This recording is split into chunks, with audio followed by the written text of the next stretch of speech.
പ്രിയ പ്രേക്ഷകരെ സുഖമെന്ന് വിശ്വസിക്കുന്നു. 4 വർഷം മുമ്പുള്ള ഒരു മെയ് മാസ പുലരി കൊച്ചിയുടെ നഗരവീഥികളിൽ പലയിടത്തും ചുവന്ന മെയ് ഫ്ലവർ പൂത്തുലഞ്ഞു നിന്നിരുന്നു. ആ സൗന്ദര്യം അത്ര ആസ്വദിക്കാൻ പറ്റാതെ ഒരാൾ MG റോഡും കടന്ന് തൻ്റെ ബൈക്കിൽ മുന്നോട്ട് പോവുകയാണ്. ജെയിംസ് എന്നായിരുന്നു അയാളുടെ പേര്. കോവിഡ് മഹാമാരി കഴിഞ്ഞ് ലോക്ക്ഡൗൺ പിൻവലിച്ച് കുറച്ചു നാളുകളെ ആയിട്ടുള്ളൂ. IT സെക്ടറിൽ താൽക്കാലികമായി ഉണ്ടായിരുന്ന ജോലി അയാൾക്ക് നഷ്ടമായിരിക്കുന്നു. എല്ലാം ഇനി ഒന്നേന്ന് തുടങ്ങണം. കയ്യിൽ 5 പൈസയില്ല. കോവിഡിന് മുമ്പ് അത്യാവശ്യം കയ്യിൽ വന്നിരുന്ന തുകകൾ പലപ്പോഴും സ്റ്റോക്കിൽ നിക്ഷേപിച്ച് പല കമ്പനികളുടെയും ഷെയറുകൾ വാങ്ങുന്ന ശീലം അയാൾക്കുണ്ടായിരുന്നു. കോവിഡ് വന്നതോടെ ഷെയറുകളെല്ലാം തകർന്ന് തരിപ്പണമായി കിടക്കുന്നു. ഭാര്യയും മക്കളുമുണ്ട്. അടുത്ത ജോലി ശരിയാകുന്നത് വരെ പിടിച്ചു നിൽക്കണം. വാടക കൊടുക്കണം. ഇപ്പോൾ അയാൾ പോകുന്നത് സുഹൃത്തിനെ കാണാനാണ്. കയ്യിലിരിക്കുന്ന ഷെയറുകളിൽ ചിലത് വിൽക്കണം. നീ വാ നോക്കാമെന്നാണ് സുഹൃത്ത് പറഞ്ഞത്. വലിയ വലിയ കമ്പനികളുടെ കുറച്ച് ഷെയറുകളും ഒരു പൊതുമേഖലാ സ്ഥാപനത്തിൻ്റെ ഷെയറുമുണ്ട്. വലിയ മെച്ചമൊന്നുമില്ലാത്ത, വളരാൻ സാധ്യതയില്ലാത്ത, മുമ്പ് ട്രേഡ് യൂണിയൻ സമരങ്ങളാൽ കുപ്രസിദ്ധമായ ആ പൊതുമേഖലാ സ്ഥാപനത്തിൻ്റെ ഓഹരികൾ തൽക്കാലം വിൽക്കാം. അതാകുമ്പോൾ വലിയ നഷ്ടമുണ്ടാകുമെന്ന് ഭയക്കേണ്ട. ജെയിംസിൻ്റെ കയ്യിലുണ്ടായിരുന്ന പൊതുമേഖലാ സ്ഥാപനത്തിൻ്റെ ഷെയറുകൾ സുഹൃത്ത് പരിശോധിച്ചു. 1000 ഷെയറുകളുണ്ട്. കോവിഡിന് മുമ്പ് 256 രൂപ വരെയൊക്കെ ഒരു ഷെയറിന് ഉണ്ടായിരുന്നതാണ്. ജെയിംസിനെ നിരാശനാക്കേണ്ട എന്ന് കരുതി ഒരു ഷെയറിന് 250 രൂപ വെച്ച് ആ പൊതുമേഖലാ സ്ഥാപനത്തിൻ്റെ 1000 ഷെയറുകൾ 2.5 ലക്ഷം രൂപയ്ക്ക് സുഹൃത്ത് വാങ്ങി. ജെയിംസിന് തൽക്കാലം നിൽക്കാമെന്നായി. വലിയ മെച്ചമില്ലാത്ത പൊതുമേഖലാ സ്ഥാപനത്തിൻ്റെ ഷെയറല്ലേ വിറ്റുള്ളൂ എന്ന ആശ്വാസവും അയാൾക്കുണ്ടായി. 2 വർഷം കടന്നുപോയി. 2024 ജൂലൈയിൽ ആ പൊതുമേഖലാ സ്ഥാപനത്തിൻ്റെ ഷെയർ വിറ്റ രേഖകൾ അയാളുടെ പഴയ ഫയലിൽ നിന്ന് കണ്ണിലുടക്കി. വെറുതെ അന്നത്തെ റേറ്റ് നോക്കി. ഷെയർ ഒന്നിന് 2800 രൂപ. താൻ 2.5 ലക്ഷം രൂപയ്ക്ക് വിറ്റ 1000 ഷെയറുകളുടെ ഇന്നത്തെ വില 28 ലക്ഷം രൂപ.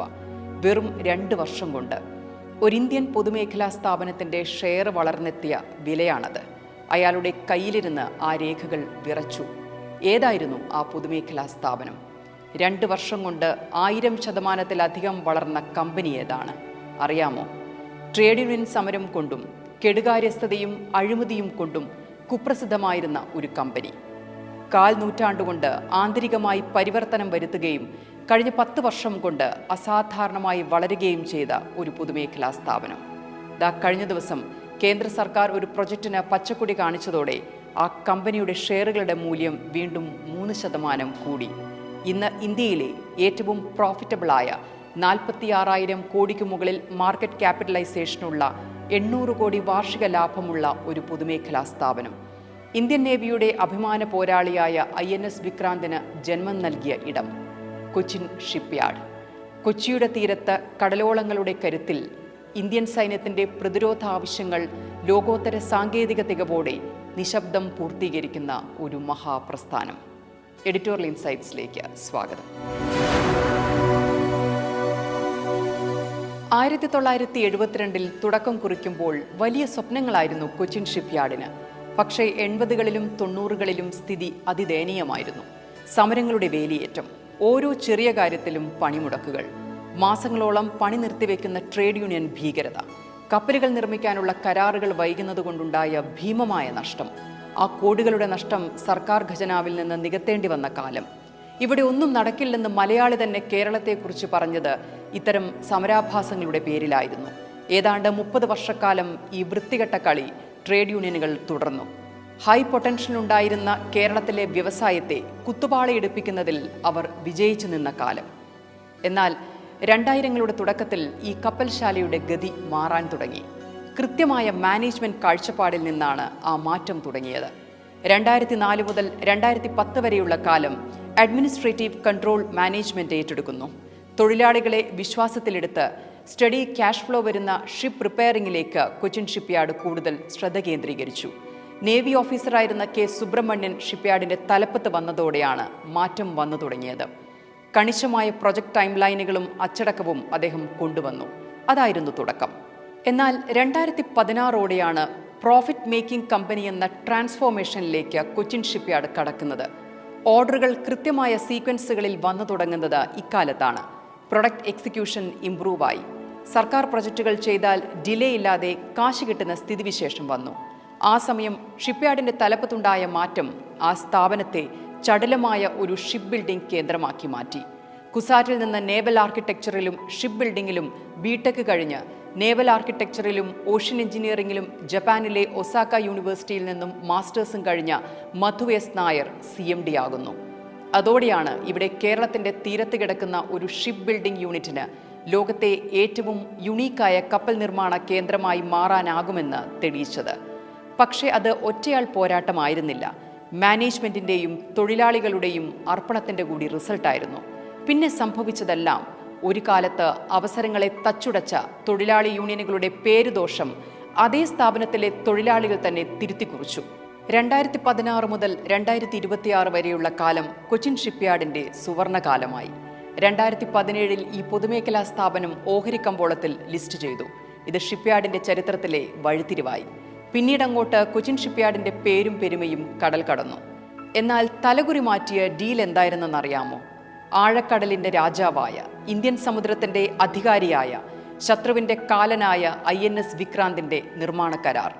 അതെ, ഇന്ത്യ തദ്ദേശീയമായി നിർമ്മിച്ച ആദ്യ വിമാനവാഹിനി കപ്പലിന്റെ ഓരോ ഇഞ്ചിലും കൊച്ചിൻ ഷിപ്പ്യാർഡിന്റെ കൈമുദ്രയുണ്ട്. പടക്കപ്പലിന്റെ ഡിസൈൻ തുടങ്ങി നേവിക്ക് കൈമാറാൻ 15 വർഷമെടുത്തു. പക്ഷേ അത് കൊച്ചിൻ ഷിപ്പ്യാർഡിന്റെ നിർമ്മാണ വൈദഗ്ധ്യത്തിന്റെ വിളംബരമായി. ഡിഫൻസ് ഗ്രേഡ് ഷിപ്പ് ബിൽഡർ എന്ന ഖ്യാതിയിലേക്ക് നമ്മുടെ ഷിപ്പ്യാർഡ് മാറി. 2017 IPOയ്ക്ക് പോയതോടെ വലിയ ക്യാപിറ്റൽ ആക്സസ് കിട്ടി. അതോടൊപ്പം ട്രാൻസ്പെറൻസിയും പെർഫോമൻസ് പ്രഷറും വന്നു.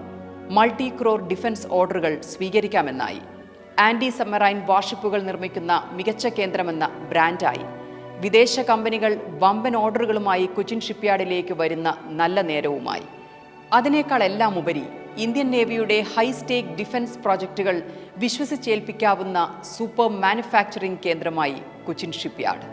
കഴിഞ്ഞ 10 വർഷത്തിനിടെ ഷിപ്പ്യാർഡിന്റെ വരുമാനത്തിൽ ഏകദേശം 14.5% വാർഷിക വളർച്ചയാണ് രേഖപ്പെടുത്തിയിരിക്കുന്നത്. 2024-25 സാമ്പത്തിക വർഷത്തിൽ മാത്രം 4,820 കോടി രൂപയുടെ വിറ്റുവരവ്.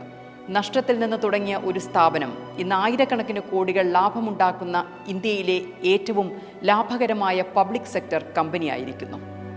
ലോകത്തെ വമ്പൻ രാജ്യങ്ങൾ മാത്രം കൈവശം വെച്ചിരുന്ന ഒരു സാങ്കേതിക വിദ്യ, വിമാനവാഹിനി കപ്പൽ നിർമ്മാണം. കൊച്ചിൻ ഷിപ്പ്യാർഡ് അത് ഏറ്റെടുത്തു. അസാധ്യമായത് സാധ്യമാക്കി നമ്മൾ.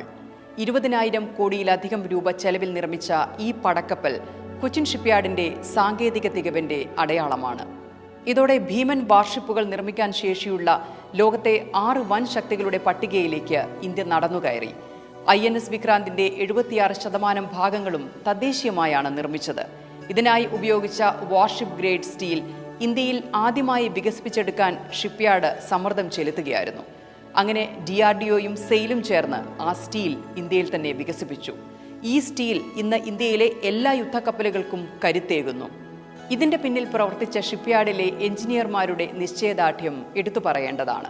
കാരണം വെറുമൊരു കപ്പലല്ല അവർ നിർമ്മിച്ചത്, ഒരു വികസിത രാജ്യത്തിന്റെ അടിത്തറയായിരുന്നു. INS വിക്രാന്ത് നീറ്റിലിറങ്ങിയ ദിവസം കൊച്ചിൻ ഷിപ്പ്യാർഡിലെ ജീവനക്കാരുടെ കണ്ണ് നിറഞ്ഞിട്ടുണ്ടാകും. കാരണം ആ കപ്പലിന്റെ ഓരോ കോണിലും അവരുടെ വിയർപ്പിന്റെ ഗന്ധമുണ്ട്. ഇപ്പോൾ ഇന്ത്യൻ നാവികസേനയ്ക്കായി 6,000 കോടിയുടെ 8 ആന്റി സബ്മറൈൻ യുദ്ധക്കപ്പലുകൾ, 9,800 കോടിയുടെ നെക്സ്റ്റ് ജനറേഷൻ മിസൈൽ ബോട്ടുകൾ, 3,000 കോടിക്ക് ഫ്രഞ്ച് കമ്പനിക്ക് വേണ്ടി 6 ഹൈടെക് കണ്ടെയ്നർ കപ്പലുകൾ, 1,000 കോടി രൂപയിലധികം വരുന്ന ലോകത്തിലെ ആദ്യ ഡ്രൈവറില്ലാത്ത ഓട്ടോണമസ് ഇലക്ട്രിക് ഫെറിയുടെ നിർമ്മാണം, ഇവയെല്ലാം കൊച്ചിൻ ഷിപ്പ്യാർഡിൽ ഒരുങ്ങുന്നവയാണ്. നോർവേക്ക് വേണ്ടിയാണ് ഡ്രൈവറില്ല ഫെറി ഇവിടെ നിർമ്മിച്ചത്. ഇത് ലോകശ്രദ്ധ നേടിയെടുത്തു. യൂറോപ്പിലെ അതിശക്തമായ പരിസ്ഥിതി നിയമങ്ങൾ പാലിച്ചുകൊണ്ട് ഒരു ഇന്ത്യൻ കമ്പനി കപ്പൽ നിർമ്മിച്ച് നൽകുക എന്നത് അസാധ്യമായ കാര്യമായിരുന്നു. കൊച്ചിയിലെ വെൽഡർമാരും ഇലക്ട്രീഷ്യന്മാരും നിർമ്മിച്ച ആ കപ്പലുകൾ ഇന്ന് നോർവീജിയൻ കടലിൽ ഓടുന്നു എന്നത് ഓരോ ഷിപ്പ്യാർഡ് ജീവനക്കാരനും നൽകുന്ന ആവേശം ചെറുതല്ല. കൊച്ചി വാട്ടർ മെട്രോയ്ക്ക് ആവശ്യമായ ഇലക്ട്രിക് ഹൈബ്രിഡ് ബോട്ടുകൾ നിർമ്മിച്ചത് ഇതേ ഷിപ്പ്യാർഡാണ്. ജർമ്മനിക്കായി പരിസ്ഥിതി സൗഹൃദ കാർഗോ കപ്പലുകളും ഹൈബ്രിഡ് വെസലുകളും നിർമ്മിച്ചു നൽകുന്നു. ഫ്രഞ്ച് കമ്പനിയായ CMA CGMനു വേണ്ടി ഏകദേശം 3,000 കോടി രൂപയുടെ 6 അത്യാധുനിക LNG ഇന്ധന കണ്ടെയ്നർ കപ്പലുകൾ നിർമ്മിക്കാനുള്ള കരാർ തേടിയെത്തിയിരിക്കുന്നു. ശത്രുരാജ്യങ്ങളുടെ അന്തർവാഹിനികളെ തുരത്താൻ ശേഷിയുള്ള anti submarine warfare shallow water crafts നിർമ്മാണത്തിൽ ഷിപ്പ്യാർഡ് കൈവരിച്ച വേഗത അത്ഭുതകരമാണ്. ഒരേ സമയം ഒന്നിലധികം കപ്പലുകൾ ഒരേ ഡിസൈനിൽ നിർമ്മിക്കുന്ന ഇൻ്റഗ്രേറ്റഡ് കൺസ്ട്രക്ഷൻ രീതി ജീവനക്കാരുടെ സാങ്കേതിക മികവിനുള്ള തെളിവാണ്. 2770 കോടി രൂപ നിക്ഷേപത്തിൽ നിർമ്മിച്ച പുതിയ ഡ്രൈഡോക്കും ഇന്റർനാഷണൽ ഷിപ്പ് റിപ്പയർ ഫെസിലിറ്റിയും കൊച്ചിയെ ഏഷ്യയിലെ തന്നെ ഏറ്റവും വലിയ കപ്പൽ കേന്ദ്രമാക്കി മാറ്റുകയാണ്. ഇത് കൊച്ചിയുടെ മുഖം മാറ്റുന്ന പുതിയ സ്ട്രാറ്റജിക് ഡീറ്റെയിലിംഗ് ആണ്. പുതിയ ഡ്രൈഡോക്കിന് 310 മീറ്റർ നീളമുണ്ട്. ഇതിലൂടെ ലോകത്തിലെ ഏറ്റവും വലിയ വിമാനവാഹിനി കപ്പലുകൾ വരെ ഇനി കൊച്ചിയിൽ അറ്റകുറ്റപ്പണി നടത്താം. ഇതുവരെ ദുബായ്, സിംഗപ്പൂർ എന്നീ കപ്പൽശാലകളിൽ മാത്രം നടന്ന കാര്യങ്ങളാണ് ഇവിടെ ഇന്ത്യൻ തീരത്ത് സാധ്യമാകുന്നുവെന്ന് തെളിയിക്കുന്നത്. ഈ പുതിയ ഡ്രൈഡോക്ക് ഇന്റർനാഷണൽ ഷിപ്പ് റിപ്പയർ ഫെസിലിറ്റിയിൽ കൊച്ചിയെ ഗ്ലോബൽ ഷിപ്പ് റിപ്പയർ ഹബ്ബാക്കി മാറ്റും. പ്രതിവർഷം 80-ലധികം കപ്പലുകൾക്ക് അറ്റകുറ്റപ്പണി നടത്താൻ ഇതിന് ശേഷിയുണ്ട്. പുതിയ ഡ്രൈഡോക്കും ISRF-ഉം വഴി പ്രത്യക്ഷമായും പരോക്ഷമായും 5000-ഓളം പുതിയ തൊഴിലവസരങ്ങൾ കേരളത്തിൽ ഉണ്ടാവാൻ പോവുകയാണ്. ഒരു കാലത്ത് വിദേശത്ത് നിന്ന് കപ്പലുകൾ വരുമ്പോൾ അത് നന്നാക്കാൻ നമ്മൾ വിയർപ്പൊഴുക്കിയിരുന്നു. എന്നാൽ ഇന്ന് നോർവേയിലെ മഞ്ഞുമൂടിയ കടലിലും ഫ്രാൻസിലെ തിരമാലകൾക്കിടയിലും കൊച്ചിയിൽ നിർമ്മിച്ച കപ്പലുകൾ ഇന്ത്യയുടെ പതാകയേന്തി കുതിക്കുന്നു. കൊച്ചിൻ ഷിപ്പ്യാർഡ് ഇന്ന് വെറുമൊരു കമ്പനിയല്ല, അത് 6000-ലധികം കുടുംബങ്ങളുടെ ഉപജീവനമാണ്. ആയിരക്കണക്കിന് ചെറുകിട വ്യവസായങ്ങളുടെ ഊർജമാണ്. കേരളത്തിൽ ഒന്നും നടക്കില്ലെന്ന് പറഞ്ഞവർക്കുള്ള ഏറ്റവും വലിയ മറുപടിയാണ്. ഇനി അതുക്കും മേലെ മറ്റൊന്ന് അണിയറയിൽ പുരോഗമിക്കുന്നുണ്ട്. INS വിക്രാന്തിന്റെ പിൻഗാമിയായി മറ്റൊരു വിമാനവാഹിനി കപ്പൽ രാജ്യത്തിന് അടിയന്തരമായി വേണം. ഏകദേശം 40,000 കോടിയുടെ പ്രൊജക്റ്റാണ്. അതിനുള്ള ചർച്ചകൾ അന്തിമഘട്ടത്തിലാണ്. അതായത് ശരിയായ നേതൃത്വവും കൃത്യമായ ലക്ഷ്യവും ഉണ്ടെങ്കിൽ ഏത് തകർന്ന സ്ഥാപനത്തെയും ലോകോത്തര നിലവാരത്തിലേക്ക് ഉയർത്താനാകും. 5 പതിറ്റാണ്ട് മുമ്പ് ചെളി നിറഞ്ഞ കൊച്ചിത്തീരത്ത് വിദേശ സാങ്കേതിക വിദ്യ കടം വാങ്ങി തുടങ്ങിയ ഈ യാത്ര ഇന്ന് ലോകത്തിന് തന്നെ കപ്പലുകൾ നിർമ്മിച്ചു നൽകുന്ന തലത്തിലേക്ക് വളർന്നിരിക്കുന്നു. ഇന്ന് ഇന്ത്യയിലെ പൊതുമേഖലാ സ്ഥാപനങ്ങൾക്ക് മാതൃകയാക്കാവുന്ന ഒരു മാനേജ്മെന്റ് മിറക്കിളാണ് ഈ സ്ഥാപനം. ഈ മാറ്റം എങ്ങനെ സാധ്യമായി എന്നത് പരിശോധിക്കപ്പെടേണ്ടതാണ്.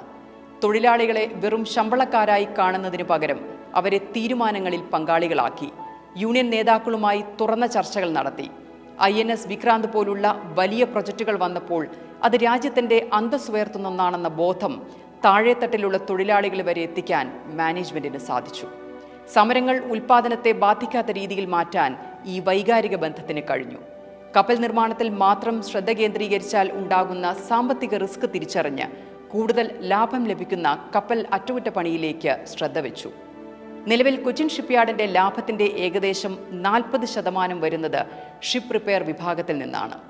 ഇന്ത്യൻ നാവികസേനയുടെയും തീരസംരക്ഷണ സേനയുടെയും കപ്പലുകൾ അറ്റകുറ്റപ്പണി നടത്താനുള്ള വലിയ കരാറുകൾ നേടിയെടുത്തു. സാധാരണ കാർഗോ കപ്പലുകൾക്ക് പകരം അത്യാധുനിക സാങ്കേതിക വിദ്യ ആവശ്യമുള്ള ഇലക്ട്രിക് വെസലുകൾ, LNG കപ്പലുകൾ എന്നിവയിലേക്ക് ശ്രദ്ധ മാറ്റി. കൊച്ചിയിൽ മാത്രം ഒതുങ്ങി നിൽക്കാതെ ഇന്ത്യയുടെ വിവിധ ഭാഗങ്ങളിലേക്ക് ഷിപ്പ്യാർഡ് അതിന്റെ സാന്നിധ്യം വ്യാപിപ്പിച്ചു. ഉൾനാടൻ ജലഗതാഗതത്തിന് വേണ്ടിയുള്ള കപ്പലുകൾക്കായി കൊൽക്കത്ത, ഹൂഗ്ലിയിൽ കൊച്ചിൻ ഷിപ്പ്യാർഡ് പുതിയ യൂണിറ്റ് തുടങ്ങി. കർണാടകയിലെ മാൾപ്പയിൽ ആഴക്കടൽ മത്സ്യബന്ധന ബോട്ടുകൾക്കായി പ്രത്യേക യൂണിറ്റ് പ്രവർത്തനം ആരംഭിച്ചു. മുംബൈ പോർട്ട് ട്രസ്റ്റുമായും ആൻഡമാൻ ഭരണകൂടവുമായും ചേർന്ന് ഷിപ്പ് റിപ്പയർ യൂണിറ്റുകൾ സ്ഥാപിച്ചു. സാമ്പത്തിക അച്ചടക്കവും 2017 ഇനീഷ്യൽ പബ്ലിക് ഓഫറിംഗും ഷിപ്പ്യാർഡിന്റെ കുതിപ്പിനെ സഹായിച്ചു. പൊതുജനങ്ങളിൽ നിന്നും വിപണിയിൽ നിന്നും പണം സമാഹരിച്ചതോടെ വലിയ പ്രൊജക്റ്റുകൾക്ക് നിക്ഷേപം നടത്താൻ സ്വന്തമായി മൂലധനം ലഭിച്ചു. ഇത് കടബാധ്യതകൾ കുറയ്ക്കാനും പുതിയ ഡ്രൈ ഡോക്കുകളും മെഷീനറികളും വാങ്ങാനും സഹായിച്ചു. ഇതാണ് ബിസിനസ്സിലെ വിജയത്തിന്റെയും പരാജയത്തിന്റെയും വ്യത്യാസം. ചുരുക്കത്തിൽ രാഷ്ട്രീയ ഇച്ഛാശക്തിയും പ്രൊഫഷണൽ മാനേജ്മെന്റും തൊഴിലാളികളുടെ അർപ്പണബോധവും ഒന്നിച്ചപ്പോൾ കൊച്ചിൻ ഷിപ്പ്യാർഡ് തകർച്ചയിൽ നിന്ന് ലാഭത്തിലേക്കും ലാഭത്തിൽ നിന്ന് രാജ്യത്തിൻ്റെ അഭിമാനത്തിലേക്കും വളർന്നു. ഇന്ന് ഈ കപ്പൽശാല വെറുമൊരു സ്ഥാപനമല്ല, കേരളത്തിൻ്റെ വ്യവസായ ലോകത്തെ ക്രൗൺ ജുവലാണ് ഇന്ന്. ഇനി മറ്റൊരു കാര്യം കൂടി പറയട്ടെ. 40 വർഷം മുമ്പ് തൊഴിൽ സമരം കൊണ്ട് കൊച്ചിൻ ഷിപ്പ്യാർഡ് അടച്ചിടുകയും ഏറ്റെടുത്ത പദ്ധതികൾ സമയത്തിന് കൊടുക്കാനാകാതെ നാണം കെട്ടുപോയ കാലത്ത് നിന്ന് ഇന്ന് അതേ കൊച്ചിൻ ഷിപ്പ്യാർഡ് വിസ്മയിപ്പിക്കുന്നത് എവിടെയാണെന്നറിയാമോ? ഇവിടുത്തെ ജീവനക്കാരുടെ ടേൺ അറൗണ്ട് ടൈം. സിംഗപ്പൂരിലോ ദുബായിലോ 30 ദിവസമെടുക്കുന്ന പണി കൊച്ചിയിലെ തൊഴിലാളികൾ 20 ദിവസം കൊണ്ട് തീർക്കുന്നു. ഈ കാര്യക്ഷമതയാണ് അന്താരാഷ്ട്ര തലത്തിൽ CSLന്റെ ബ്രാൻഡ് വാല്യൂ ഉയർത്തിയത്. മറ്റൊന്ന്, കഴിഞ്ഞ 10 വർഷത്തിനിടെ ഒരു ദിവസം പോലും പണിമുടക്ക് കാരണം ഷിപ്പ്യാർഡിന്റെ പ്രവർത്തനം തടസ്സപ്പെട്ടിട്ടില്ല. കൊച്ചിൻ ഷിപ്പ്യാർഡും മാനേജ്മെന്റും തൊഴിലാളി യൂണിയനുകളും തമ്മിലുള്ള കോൺഫ്ലിക്റ്റ് കൊലാബറേഷൻ മോഡൽ ഇന്ന് IIM-കളിൽ പഠന വിഷയമാണ്. സമരം പഠിക്കൽ പണി കപ്പൽശാലയ്ക്കകത്ത് എന്ന പുതിയ സംസ്കാരം കേരളത്തിലെ മറ്റു പൊതുമേഖലാ സ്ഥാപനങ്ങൾക്ക് വലിയൊരു പാഠമാണ്. ഇനി ടെയിലൻഡ് പറയാം. ഇന്ന് കൊച്ചിൻ ഷിപ്പ്യാർഡിന്റെ കൈവശമുള്ള ഓർഡറുകൾ 21,100 കോടി രൂപയുടേതാണ്. ഇത് ചരിത്രത്തിലെ ഏറ്റവും ഉയർന്ന തുകയാണ്. കഴിഞ്ഞ സാമ്പത്തിക വർഷം മാത്രം ഏകദേശം 800 കോടിക്ക് മുകളിലാണ് പ്രവർത്തന ലാഭം. കഴിഞ്ഞ 5 വർഷത്തിനിടെ നിക്ഷേപകർക്ക് 800% റിട്ടേൺ നൽകിയ ഏക ഡിഫൻസ് PSU കൊച്ചിൻ ഷിപ്പ്യാർഡാണ്. തീർന്നില്ല. ഇന്ന് ആഗോള കപ്പൽ നിർമ്മാണ മാർക്കറ്റിൽ ഇന്ത്യയുടെ പങ്ക് വെറും 1% താഴെയാണ്. എന്നാൽ 2047 ആകുമ്പോഴേക്ക് ലോകത്തെ ആദ്യ 5 കപ്പൽ നിർമ്മാണ രാജ്യങ്ങളിലൊന്നായി മാറുകയാണ് നമ്മുടെ ലക്ഷ്യം. അതിനായി കേന്ദ്ര സർക്കാർ തയ്യാറാക്കിയിരിക്കുന്നത് 25,000 കോടി രൂപയുടെ മാരിടൈം ഡെവലപ്മെന്റ് ഫണ്ടാണ്. ദക്ഷിണ കൊറിയയോടും ജപ്പാനോടും കിടപിടിക്കുന്ന സാങ്കേതിക വിദ്യ നമുക്ക് വേണം. അത് മുന്നിൽ കണ്ട് ഗുജറാത്തിലെ വദീനാറിൽ 1,570 കോടി രൂപയുടെ അത്യാധുനിക ഷിപ്പ് റിപ്പയറിംഗ് സെന്ററിന് കഴിഞ്ഞ ദിവസം പ്രധാനമന്ത്രിയുടെ അധ്യക്ഷതയിൽ ചേർന്ന ക്യാബിനറ്റ് കമ്മിറ്റി അംഗീകാരം നൽകി. ആ വലിയ പദ്ധതി ആര് എക്സിക്യൂട്ട് ചെയ്യണമെന്ന ചോദ്യത്തിന് സംശയമുണ്ടോ? രാജ്യം ഷിപ്പ് റിപ്പയറിംഗിനായി അതിൻ്റെ സ്വപ്ന പദ്ധതി ഒരുക്കുമ്പോൾ ചുക്കാൻ പിടിക്കുക നമ്മുടെ കൊച്ചിൻ ഷിപ്പ്യാർഡ് തന്നെ. ഗുജറാത്തിലെ വദീനാറിൽ അത്യാധുനിക ഷിപ്പ് റിപ്പയർ സൗകര്യം വികസിപ്പിക്കാനുള്ള അനുമതി തേടിയെടുത്ത് മിനിറ്റുകൾക്കുള്ളിൽ ഓഹരി വിപണിയിൽ CSL ശ്രദ്ധാകേന്ദ്രമായി. 46,000 കോടി രൂപ വിപണി മൂലധനമുള്ള ഈ മിഡ് ക്യാപ് കമ്പനിയുടെ ഓഹരി വില 3% ഉയർന്ന് 1,765 വരെ എത്തി. കപ്പൽ അറ്റകുറ്റപ്പണികൾക്ക് ആവശ്യമായ 2 ഫ്ലോട്ടിംഗ് ഡോക്കുകൾക്കും അനുബന്ധ സൗകര്യങ്ങൾക്കുമായി കൊച്ചിൻ ഷിപ്പ്യാർഡ് 920 കോടി രൂപ നിക്ഷേപിക്കും. ഈ കേന്ദ്രത്തിന്റെ പ്രവർത്തന ചുമതലയും CSL-നായിരിക്കും. മുന്ദ്ര, കണ്ടല തുടങ്ങിയ പ്രധാന തുറമുഖങ്ങളുമായുള്ള സാമീപ്യവും വദീനാറിലെ സ്വാഭാവികമായ ആഴവും വലിയ വാണിജ്യ വിദേശ കപ്പലുകൾക്ക് സർവീസ് ഒരുക്കാൻ സഹായിക്കും. വദീനാർ കേന്ദ്രം പ്രവർത്തന സജ്ജമാകുന്നതോടെ 300 മീറ്റർ വരെ നീളമുള്ള കൂറ്റൻ കപ്പലുകൾ ഇന്ത്യയിൽ തന്നെ നന്നാക്കാൻ സാധിക്കും. കപ്പലുകൾ നന്നാക്കാൻ വിദേശത്തേക്ക് അയക്കുന്നത് ഒഴിവാകുന്നതോടെ വിദേശ നാണയ ചോർച്ച ഗണ്യമായി കുറയും. ഈ പദ്ധതി വഴി ഏകദേശം 290 നേരിട്ടുള്ള തൊഴിലവസരങ്ങളും 1000-ലധികം പരോക്ഷ തൊഴിലുകളും സൃഷ്ടിക്കപ്പെടും. ഇതാണ് ഓരോ ഇഞ്ചിലും ഉത്സാഹവും ലക്ഷ്യവും കൊണ്ട് മൂർച്ച കൂട്ടി സ്വയം പര്യാപ്തതയിലേക്ക് കുതിക്കുന്ന പുതിയ ഇന്ത്യ. എഡിറ്റോറിയൽ ഇൻസൈറ്റ്സ് അവസാനിക്കുന്നു. അഭിപ്രായങ്ങൾ പതിവ് പോലെ അറിയിക്കുമല്ലോ. Thank you for watching channeliam.com. സംരംഭകത്വം, സ്റ്റാർട്ടപ്പ്, ഡെവലപ്മെന്റ് വാർത്തകൾക്കായി channeliam.com സബ്സ്ക്രൈബ് ചെയ്യുക.